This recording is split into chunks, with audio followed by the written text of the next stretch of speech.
Baiklah, di sini saya akan menjelaskan tentang aplikasi sistem informasi untuk pengelolaan Prakrin yang saya buat.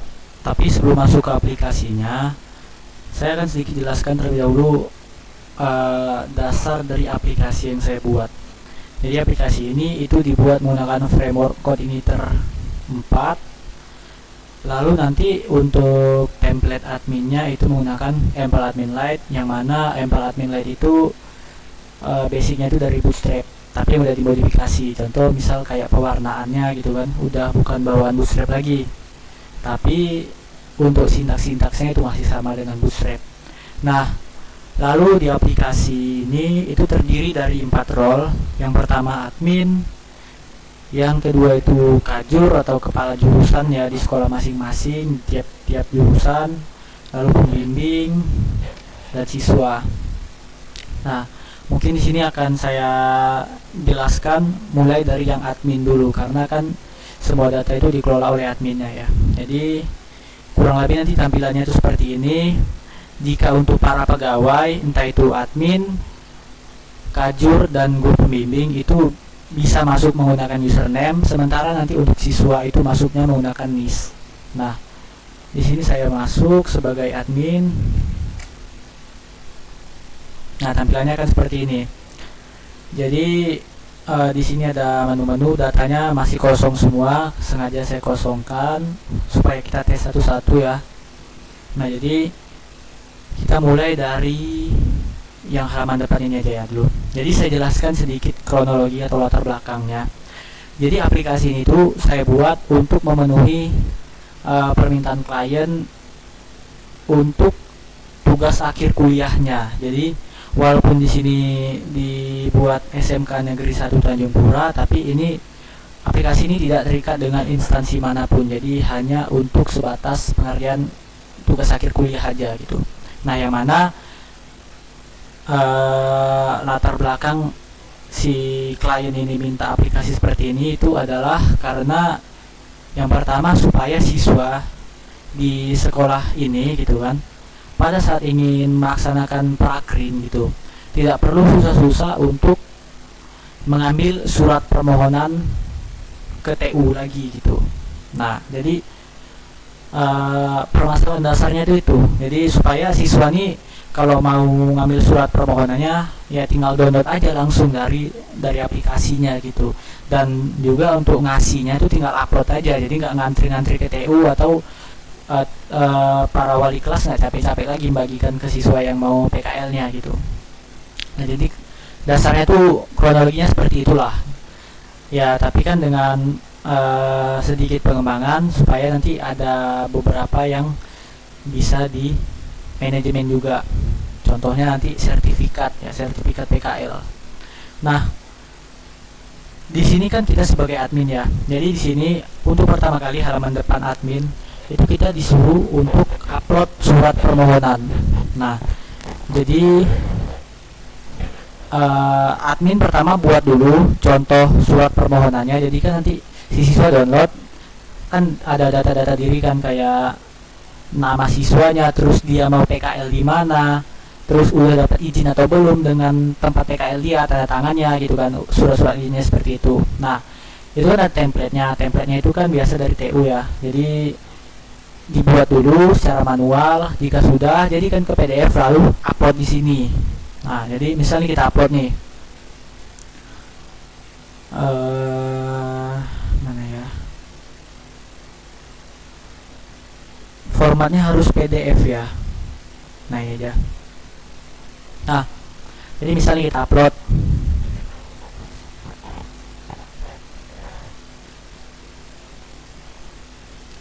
Oke, berhasil. Jadi nanti si siswa itu file yang di-downloadnya itu kurang lebih seperti ini. Ini kan contoh aja ya, bukan file permohonan aslinya. Jadi nanti siswa kalau mau surat permohonannya itu ya tinggal download aja dari aplikasinya, nggak perlu lagi minta-minta ke guru atau ke TU gitu. Oke, ini untuk yang pertama nih, yang paling dasar itu untuk upload surat permohonan.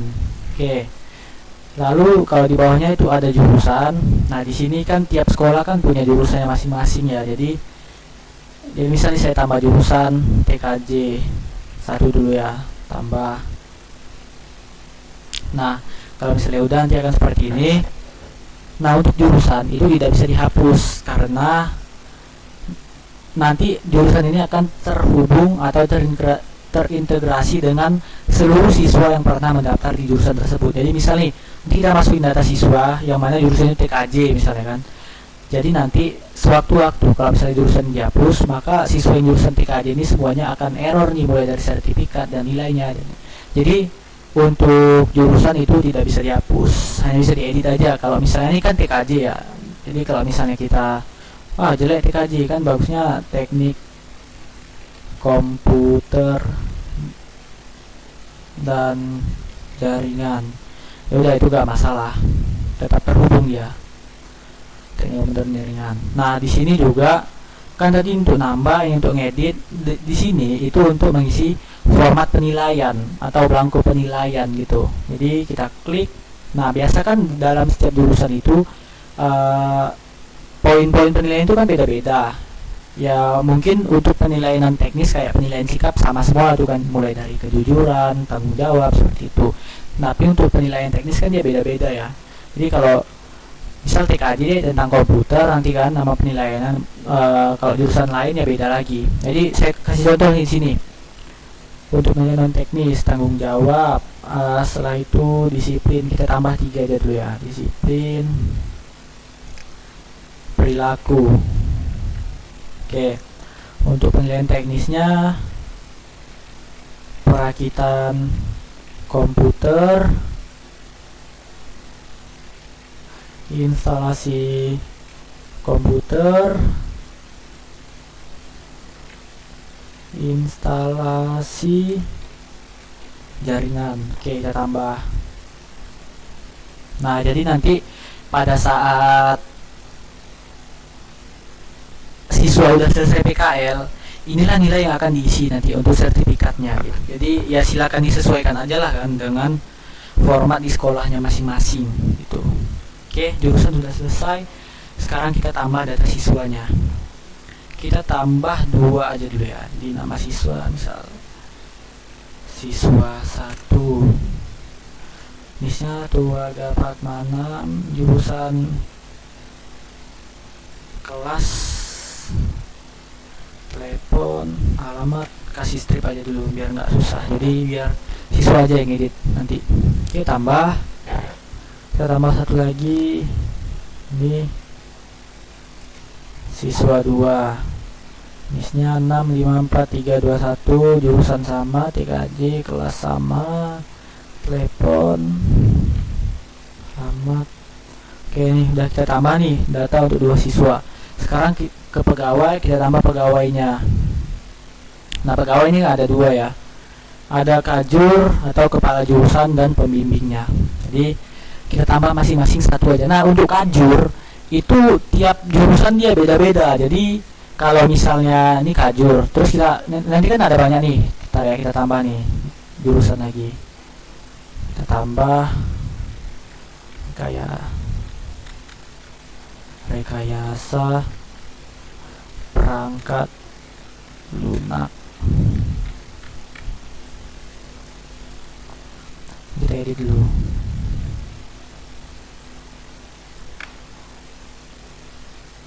Oke. Di pegawai tadi ya. Nah di sini misalnya nama pegawainya Tofazal, jabatan sebagai kajur. Nah tiap sekolah kan pasti kajurnya itu tiap jurusan beda-beda ya kan. Jadi kalau kajur TKJ nanti dia hanya bisa meng-ACC permintaan dari siswa-siswa yang ada di jurusan TKJ aja gitu. Jadi kan nanti si siswa ini kan dia ngupload permohonan nih. Nah yang meng-ACC-nya itu bukan si admin, melainkan si kajur atau kepala jurusan. Jadi nanti kepala jurusan lihatlah kan, nih anak mau PKL di mana gitu, sesuai nggak nih ya, udah cocok nggak nih jurusan dia dengan tempat PKL dia gitu. Nah itu kalau misalnya yang upload permohonan itu siswa TKJ, jurusan TKJ, yang bisa meng-ACC ya hanya kajur jurusan TKJ aja gitu. Jadi kurang lebih seperti itu lah. Jadi tiap jurusan harus ada kajurnya masing-masing. Jadi kalau ini Topajal kita kasih untuk kajur jurusan TKJ. Nanti kita buat kajur baru lagi. Oke, kos 896 13 2 5456 Mat kosongkan. Nah, username buat bebas sih apa. Jadi nanti si kajur ini atas nama Tofazal ini akan login menggunakan username ini Tofazal, dan passwordnya itu sama dengan username ya. Jadi kalau misalnya di sini dibuat username itu Tofazal huruf kecil semua, passwordnya juga sama nanti Tofazal huruf kecil semua. Oke, tambah satu lagi kajur siapa ya, Bima Arya misalnya, kajur untuk jurusan RPL Bima. Oke, tambah, lalu kita tambah satu lagi Erlangga, jabatan sebagai guru pembimbing. Nah, kalau guru pembimbing ini bebas sih, mau TKJ mau RPL, sesuaikan aja dengan jurusan ngajar di sekolahnya, karena guru pembimbing ini nanti meskipun ya jurusan TKJ itu tetap bisa diletakkan ke atau ya diletakkan di kelompok anak-anak PKL jurusan yang lain gitu. Jadi bebas mau dibuat apa. Oke, isi sembarang aja, username Erlangga.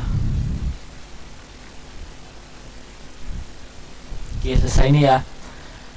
Lalu setelah itu, oke, ini nanti setelah siswa-siswa selesai PKL, nah kita logout dari adminnya.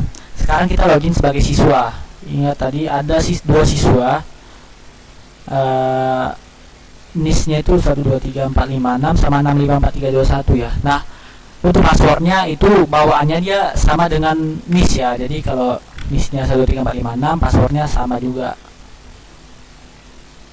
Oke, login siswa 1. Nah, sekarang ini kan kita download nih. Ini tadi udah diupload nih sama si admin. Sekarang kita download. Nah, kita download kan, udah di download, kita print. Ini sebagai siswa ya.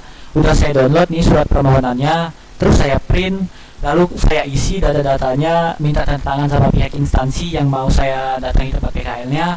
Lalu jika sudah, saya scan lagi, lalu saya upload ke sini gitu. Anggaplah ini udah di scan lagi gitu ya.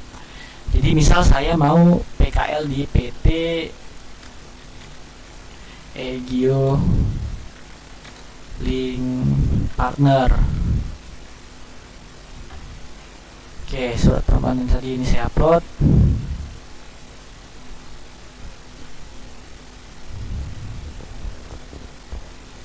Oke, sudah terupload. Pending, pengajuan sedang diproses. Oke, masuklah kita sebagai kajur atau kepala jurusan. Nah, misalnya ini kan tadi siswa 1, sehingga saya kan jurusannya TKJ ya. Coba kita masuk ke kajur jurusan RPL. Apakah ada gitu kan permintaannya? Nah, kosong ya, nggak ada. Daftar permohonannya kosong karena tadi yang mengajukan permohonan itu siswa jurusan TKJ, bukan jurusan RPL. Nah, di sini. Jadi nanti nampak di sini daftar permohonannya. Kita bisa lihat dokumennya gitu kan. Jadi kita lihat ini udah benar-benar datanya udah benar-benar diisi atau tidak, terus udah ditandatangani atau tidak dengan pihak instansi gitu kan. Kalau misal nih si siswa kita ini dia jurusannya TKJ, tapi dia PKL di bengkel misalkan, nggak sesuai nih jurusannya. Jadi saya sebagai kajur nggak terima nih, apa pula anak TKJ kok PKL di bengkel gitu ya.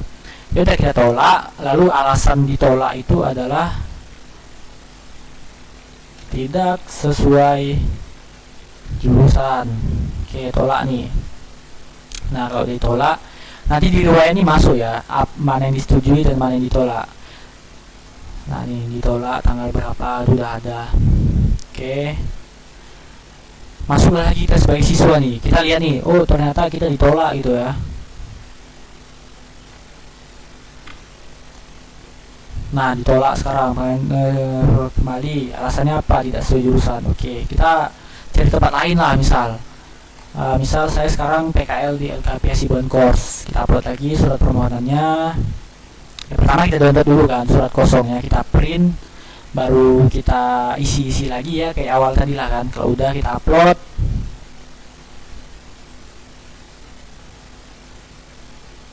Nah oke, sudah diupload nih. Kita masuk lagi sebagai kajur.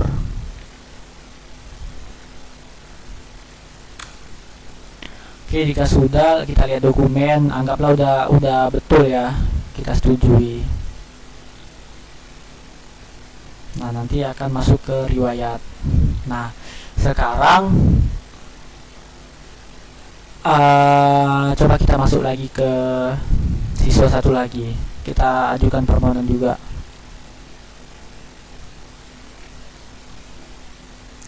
Sama lah misalnya LKP Hasibuan Course juga kan satu jurusan. Ya jangan lupa di-download dulu ya berkasnya kalau misalnya siswa baru. Oke, logout, masuk lagi ke kajurnya. Oke lah, langsung kita setujui aja, nggak usah cek-cek lagi. Oke, nanti kalau misalnya udah disetujui nih, udah ada beberapa yang disetujui, sekarang kita tentukan ini anak guru pembimbing prakerja nanti siapa gitu. Jadi cara menentukannya itu masuk ke pembimbing.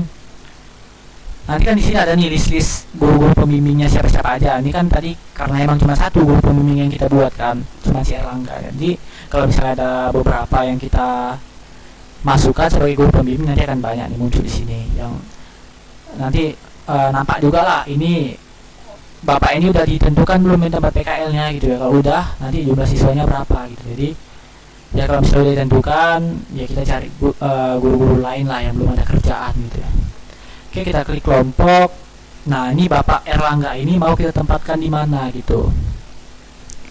Ini bebas ya, mau ditempatkan di satu atau dua tempat PKL. Karena di dalam studi kasus ini, di sekolah ini, itu bahkan satu guru pembimbing ditempatkan di empat atau tiga tempat itu ya. Pokoknya tiga lah, anggaplah tiga tempat yang berbeda gitu ya. Itu nggak ada masalah. Jadi misalnya kan ada, ini cuma dua ya masalahnya, cuma satu tempat ya, dua siswa tapi sama tempat. Jadi misal anggaplah yang siswa dua ini dia PKL-nya di PT Egio, dan siswa satu ini mau PKL di LKP Hasibuan Course. Nah tapi kedua ini meskipun dia beda tempat PKL,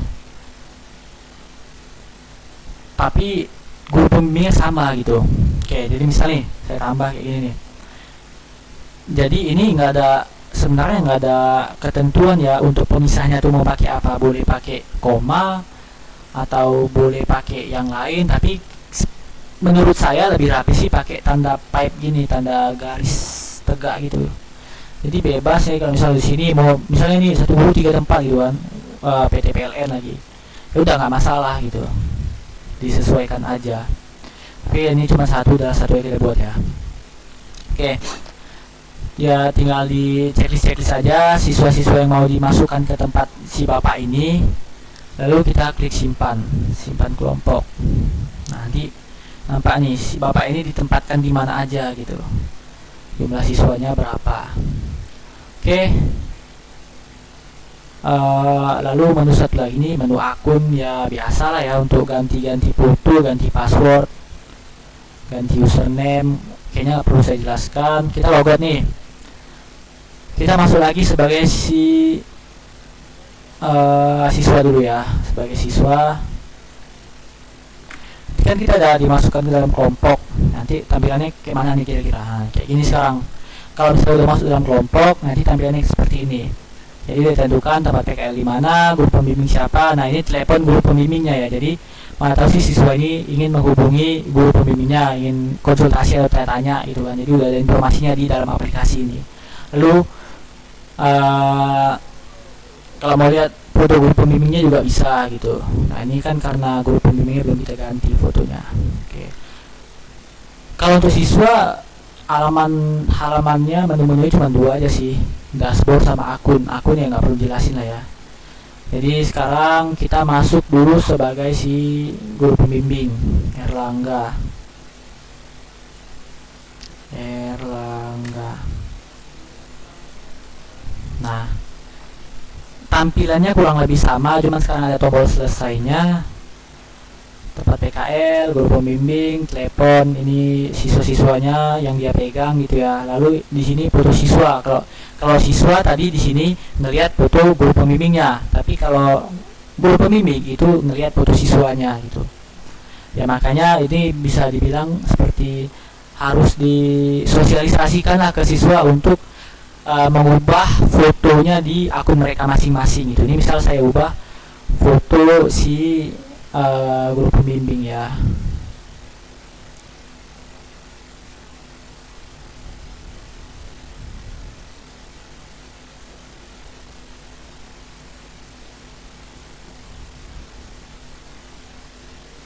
Kita ubah foto guru pembimbing. Oke.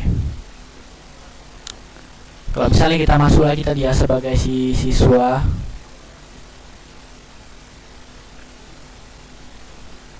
nah di sini nanti udah berubah nih, sekarang foto guru pembimbingnya seperti ini gitu ya. Jadi nanti si siswa silakan disosialisasikan aja, suruh supaya mereka mengganti fotonya gitu. Nah kita masuk lagi sebagai si guru pembimbing tadi. Anggaplah lambat laun berjalannya waktu, kegiatan PKL ini udah selesai gitu ya. Kegiatan PKL-nya udah selesai. Nah sekarang kita klik selesai di sini sebagai guru pembimbingnya. Selesai, pastikan sudah benar-benar selesai PKL gitu. Oke, udah selesai, emang udah selesai gitu kan. Nah, maka berakhirlah tugas guru pembimbing sampai di sini. Nah, lalu selanjutnya untuk penilaian dan sertifikat itu akan dialihkan tugasnya ke admin lagi. Jadi kita masuk lagi ke admin. Nah, sekarang kita ke nilai. Ada 2 siswa gitu ya. Jadi misal saya mau isi nilai siswa 1. Tanggung jawab berapa ya?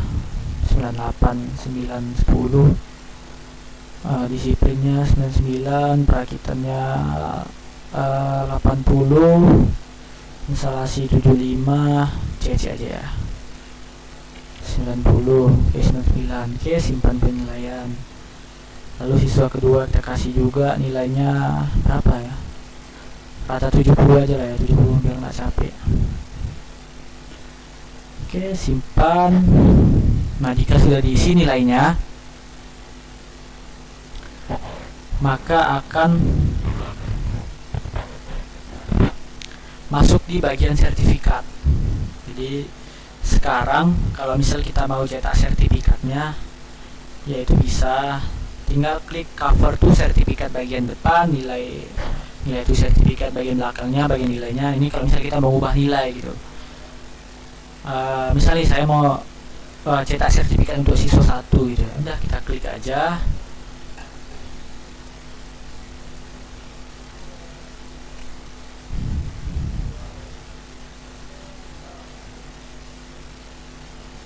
Nah, untuk di pengaturan printernya ini, teman-teman silakan buat di sini layoutnya tuh landscape.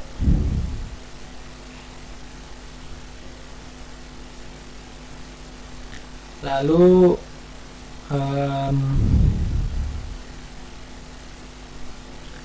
marginnya kita buat non. Nah, oke, nanti kurang lebih seperti inilah nih. Ini kan ada terbaca 2 lembar ya, jadi bisa setting kayak gini aja, picknya tuh yang out aja. Oke, jadi kurang lebih seperti ini. Nanti ya tinggal klik print, maka nanti otomatis akan tercetak gitu ya. Nah, untuk tampilan sertifikatnya ini itu template, jadi saya desain dari Canva. Nanti teman-teman ya silakan didesain sendirilah kan, terserah desainnya mau seperti apa, kayak mana gitu kan.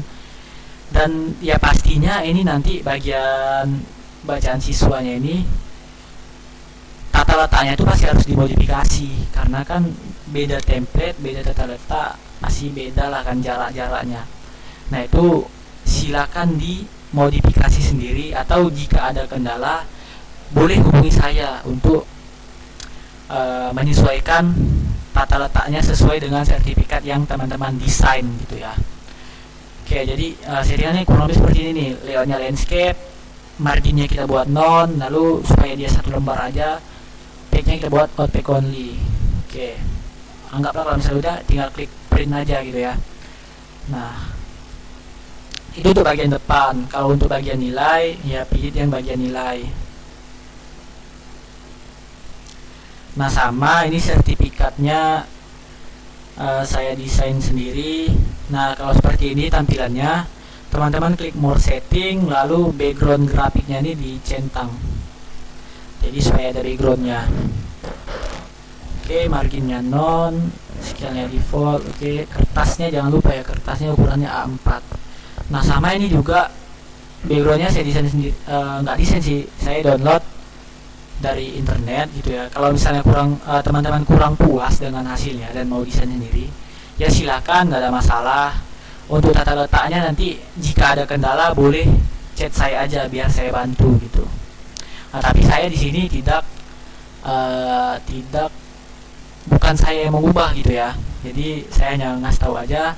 Di sini saya hanya menjual source code dan database-nya aja gitu. Jadi teman-teman silakan sesuaikan sendirilah, mulai dari nama sekolahnya ya. Nama sekolahnya kan SMP Negeri 1 Tanjungpura gitu ya. Ya disesuaikan sendirilah kan namanya. Oke, kalau mau ubah nilai ya tinggal ubah aja nilainya mau berapa. Apalagi ya, kayaknya udah semua ya. Ini bagian CRUD udahlah kan, nggak perlu dijelasin, tinggal edit aja.